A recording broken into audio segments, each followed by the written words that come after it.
Hi everyone, I'm FMGreeno. Welcome along to episode 26 of the Mighty Magyars. This is my FM21 international save as manager of Hungary. So, the 2026 World Cup in North America is just around the corner. Today we're going to take a look at the squad I've selected and play our final warm-up friendly against Burkina Faso.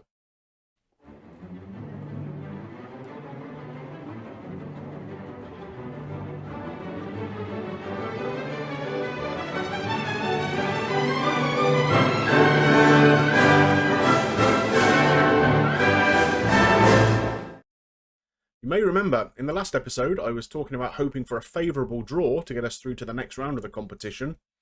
We didn't get one. So this is a 48-team tournament this time, so it's been separated into 16 groups of 3 teams. There are 16 European qualifiers, so it was set that no matter where you were ranked in the first group of seeds, second group or third group of seeds, you would only end up with one European team in your group. On paper, that sounds fine. But because we were placed into the third seeds, we've actually come up against 2 of the stronger South American and African nations in the competition. So we have been drawn against Uruguay, who are ranked 13th in the world, and Ivory Coast, who are 24th in the world. Now, the board expectation, the Hungarian FA, think I should get through to the second round. I'm still hoping to do so, but it's going to be tough, I think, against these 2 opponents. So let's take a look through the squad that we've selected for the World Cup. First choice goalkeeper is going to be Petr Golaci. He has been our first choice throughout the series. He's retiring at the end of this tournament though, so we are going to have to look for someone to go forwards with. That guy is probably going to be Hoot Wagner, who we've seen in the series already. He's a decent backup goalkeeper currently, but he's definitely the best of the rest. And we have Akos Onodi here, who is our third choice keeper. He's going to be warming up the bench throughout this tournament. In fullbacks, we have made a couple of controversial selections. Loic Nego, we all know he's been first choice throughout the whole series. Again, getting on a bit.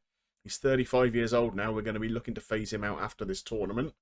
We've brought in young Petr Fodor, 23-year-old Hungarian, who is playing with Fehérvár currently.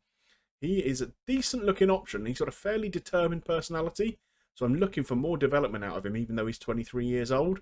I think he could be the guy who takes over longer term. Left back, we still have problems. We've got no real decent players at all. So I've made a bit of a controversial selection. Sylvester Hangya, we've seen him a lot in this series already. He's going to play, but I haven't brought a backup. I just don't think I've got anyone worthy of a place in the squad. So if Hangya gets injured, we're probably going to have to play one of our wide midfielders in at fullback. Centre halves, well, we have Botond Balog is our first choice. He's a decent player. He plays for Parma. Willy Orban, obviously, is here. He is declining fast, though. His pace and acceleration are a real issue. I don't even think he's going to be first choice in this World Cup. Akos Kecskes probably is going to be the other starter then. I like him. He's been in the squad there or thereabouts through most of the series. Good, solid performer. And we have one youngster here, Zsombor Puskás. He has come in the last few games. We've played, 4 caps he's got now. Plays his club football in Denmark. He's not a world beater, but he'll do a job for us if we need him to. Moving into the midfield, obviously we have Agustin Beignet as a central midfield option. We have Zsolt Kalmar. We all know Zsolt. Adam Nagy and the superstar himself, Dominik Szoboszlai. So they're going to be our central midfield options. Some good strength in there, I think. It's one of the best areas of the pitch that we have. If we look at who we're going to be using in the wider areas, Palko Dardoi, not sure if he's actually going to start, but he's an all-right option for us. We also have Andras Fodor, the kid who's at Inter Milan. He's actually on loan back in Hungary at the moment, playing his football for Ferencváros. We also have Kleinheisler. Again, another player who's coming to the end of his time with us. He's 32 years old. Andras Schäfer. He is ostensibly a central midfielder, but I do like to play him as an inverted winger over on the left-hand side. I think he does that job pretty well. Roland Scholloy. I like to use him, again, in that inverted winger position on the left-hand side, but he can play as a striker, so we might use him in either of those positions in the tournament. Then, our striking options. Sabalt Schön. He plays as a false 9 if I use him. He can also play wide, but because we're playing slightly deeper inverted wingers, it doesn't really suit his game so much. So we'll be using him as a striker if we're going to use him. Christopher Horvath, again, tend to use him as a striker, although we can play him wide on the left if we need to. And then our main two striking options, young Lukas Janes. I like this kid. He scored goals for us. Got good pace and acceleration. He's been a bit off the boil for the national team in the last year, though. And Chaba Hedji, again, advanced forward option. Pace and acceleration aren't quite up to the standard I'd like, but he finishes well. He's got good first touch, good dribbling. So he's there or thereabouts. Anyway, let's get into the game against Burkina Faso, see how we're set up. So we're going to be using our 4-4-2 that we had a lot of success with in the qualifying campaign. I think we've probably got about 8 of our starting 11 for the World Cup here. Hoot Wagner in goal today. I would imagine we're going to start with Gulaci in goal. We're going to take a look at young Peter Fodor, the young right back today. And also we got Janes up front, who I don't necessarily think is the guy I'm going to start with in the tournament. I think pretty much everybody else. Maybe Dardoy is a question mark against him. But I would expect, yeah, 7 or 8 of this lineup to be in our first game in the World Cup against Uruguay. So we're playing today in a stadium that you won't be familiar with. This is the Shoshdoy Stadium, the home of Fehervar, located in the town of Székesfehérvár. Try saying that when you've had a beer. We've been okay in the warm-up for this tournament. Is that offside? I think it probably is, yeah. We played a first warm-up game against Syria, who are actually ranked 36th in the world, and we put them away fairly comfortably. It was a 3-1 win. We went 1 down very much against the run of play. We'd been dominating, and they scored on a counter-attack, and then just battered them in the second half and won 3-1. The second game we played against Chile. Not so great in that game. We used that as a warm-up because we have Uruguay in our group and thought they're likely to be fairly similar sides. Oh, goodness me, that's not a great start, is it? Header from a corner. Yeah, and we lost to them 2-0 against Chile, and we weren't great. We didn't really offer anywhere near as much as I would like us to. Why did the guy in the back post not even jump and clear that ball? Straight at him. Hopeless. And, of course, with us having the Ivory Coast in our group as well, that's why we selected Burkina Faso as a warm-up game. Sobosloy, that's a good pass, that is. Janes, great chip. Oh, what a goal.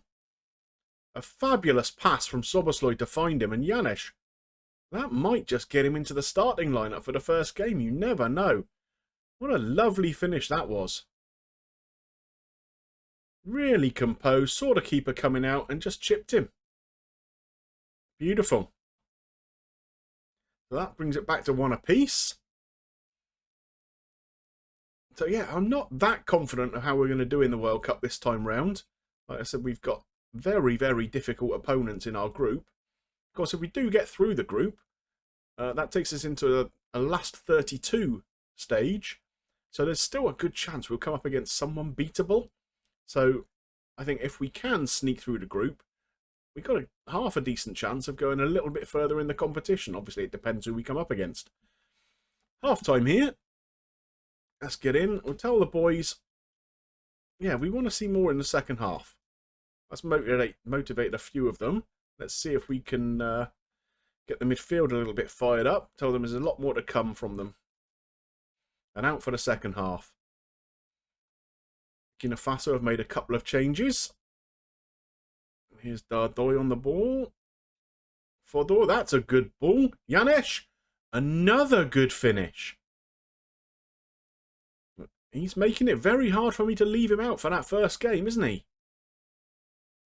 We're going to have to take a little look at our opponents in that first game, see what their the attributes of their centre halves are as much as we can see it.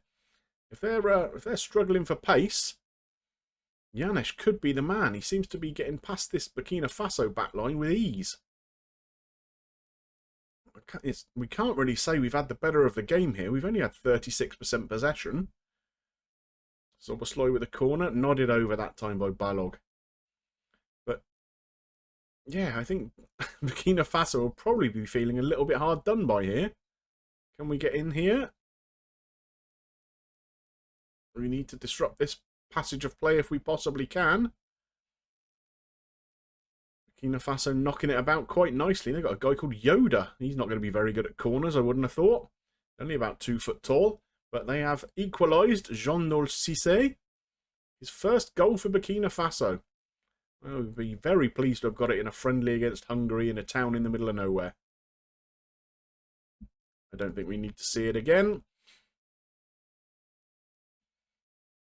So with 65 minutes on the clock, I think it's time to make some changes. Being a friendly match, of course, here we can make anything up to 6 changes. Shaloi on the left is struggling, so we're going to bring Andras Schaefer out here. He's the guy who's ostensibly a central midfielder, but plays that left inverted winger role quite well. Who else is not having a great game? Well, Dardoy on the right is struggling, so I think we'll bring Fodor on for him. Hanya is our only left back, so he's going to stay out there. Yeah, there's nobody else having a great game, is there? Schön can come out, I think. And do you know what? We will play Klein Heisler in that little false 9 role. That could be an interesting little position for him to try out. We're going to fire the team up, see if we can get a bit more action out of them coming towards the end of the game. Seems to be petering out, though. A 2-2 draw. We don't want to get any injuries coming into the tournament now, so we don't want to be pressing them too high or making our team work too hard. If we come away with this with a 2-2 draw, it's not a disaster. It's a bit of fitness into the legs of the boys. Dangerous looking move here for Burkina Faso though, but Adam Nodge gets in and clears it. And here's Kleinheisler. Janisch is on a hat-trick, but he ignores him. Can he finish? No. No, he can't. It was a great run though. So, just 5 minutes to go. Let's make a couple more substitutions. Adam Nodge is absolutely on his last leg, so Beignet can come in for him. Maybe we'll look at making a change at left back. We'll bring one of our centre halves on to play there. Oh no, Loic Nego can play over there for now. He's a right back, but he can go over to left full back for a few minutes. So we're into injury time. It looks like it's going to peter out. Yep, there we are. Our last friendly, warm-up friendly before the World Cup, finishes 2 apiece. So after that game, the squad have assembled. We're going to be getting on the plane and heading off to the States for our first game. We are actually going to be playing against the Ivory Coast. I thought it was Uruguay we had first. But it's Ivory Coast. Where are we playing them? In Baltimore. That's quite a big looking stadium, isn't it? I think a game against the Ivory Coast with Hungary, we might struggle to fill that, but it is a World Cup, so you never know. Well, I hope you enjoyed today's episode. It was a bit of a ding-dong battle against Burkina Faso, but probably a fair result in the end, a 2-2 draw. If you did enjoy it, please drop a like on there for me. It helps me get seen by more people, of course. And if you've got any comments about this episode, the series as a whole, or how you think we're going to do in the World Cup, please drop them in the section below. And if you're not yet subscribed to the channel, please consider doing so. Having a lot of fun with this Mighty Magyars save, and of course the Greeno tour is running alongside it, and that's a lot of fun too. Well, it just remains for me to thank you for watching, and we will see you soon for some more action with Hungary at the World Cup. Hojra Magyarok! Viszlát!